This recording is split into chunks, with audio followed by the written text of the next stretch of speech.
महाराष्ट्राचे उपमुख्यमंत्री अजितदादा पवार यांच्या दुःखद निधनामुळे संपूर्ण महाराष्ट्रावर शोककळा पसरली आहे। मालगाव जिल्हा परिषद गटातील शिवसेना उमेदवारांच्या प्रचाराचे सर्व कार्यक्रम रद्द करण्यात आले आहेत। मालगावमध्ये शोक सभेचं आयोजन करून स्वर्गीय उपमुख्यमंत्री अजितदादा पवार यांना भावपूर्ण श्रद्धांजली वाहण्यात आली। शिवसेनेचे महापालिका क्षेत्रप्रमुख मोहन वनखंडे, ज्येष्ठ नेते महावीर कागवाडे, ज्येष्ठ नेते सदानंद कबाडगे यांनी स्वर्गीय उपमुख्यमंत्री अजितदादा पवार यांच्या कार्याचा आढावा घेऊन श्रद्धांजली वाहिली। यावेळी मालगाव जिल्हा परिषद गटाच्या शिवसेनेच्या उमेदवार चंद्रिका मनोहर होनमोरे, गुंडेवाडी पंचायत समिती गणाच्या शिवसेनेचे उमेदवार ललिता अशोक शेजूळ, गुंडेवाडीचे युवा नेते समर कागवाडे, कपिल कबाडगे, माजी सरपंच भाऊसाहेब पाटील, माजी ग्रामपंचायत सदस्य संजय सोलनकर, बाबासाहेब सर, संजय बरगाले, तुषार खांडेकर, नेमिनाथ शेडबाळे, माजी सरपंच प्रशांत माळी, गंगाधर एळपट्टे व सर्व पदाधिकारी मोठ्या संख्येने उपस्थित होते।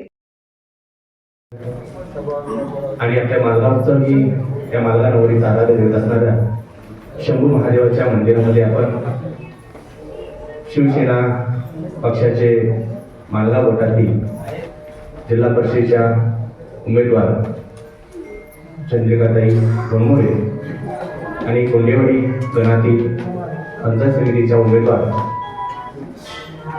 आपल्या ललिताताई शेजूळ या दोन उमेदवारांचा प्रचाराचा शुभारंभाचं नियोजन पूर्व नियोजन आपण केलं होतं आज सकाळी 10 वाजता।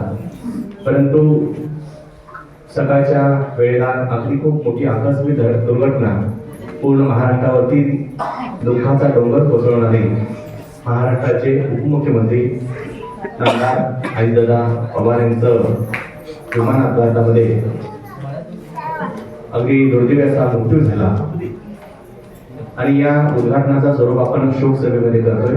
त्यांना आपण मालगाव ग्रामपंचायत असेल, मालगावचे सर्व जिल्हा परिषद गटातील सर्व पदाधिकारी, माझे सगळे कार्यकर्ते, तिथे उपस्थित सर्व नागरिक बंधू भगिनींच्या वतीनं आणि शिवसेना पक्षाच्या वतीनं मी प्रथमतः भावपूर्ण श्रद्धांजली अर्पण करतो।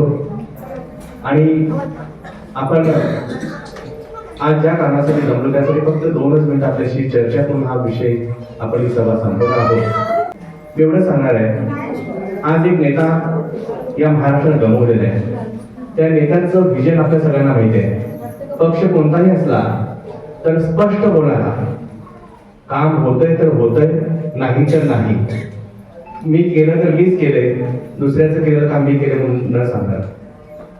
आणि अगदी स्पष्ट तुम्ही बारामती जर आपण कोण पहिले पाहुणे असतील गेला असाल तर विकास कसा करायचा असतोय आकड्यात न सांगता, कागदाचा फुगोटा न दाखवता तो गावामध्ये दिसला पाहिजे। हे जर खरंच बघायचं असेल तर आपल्याला बारामतीमध्ये जावं लागेल।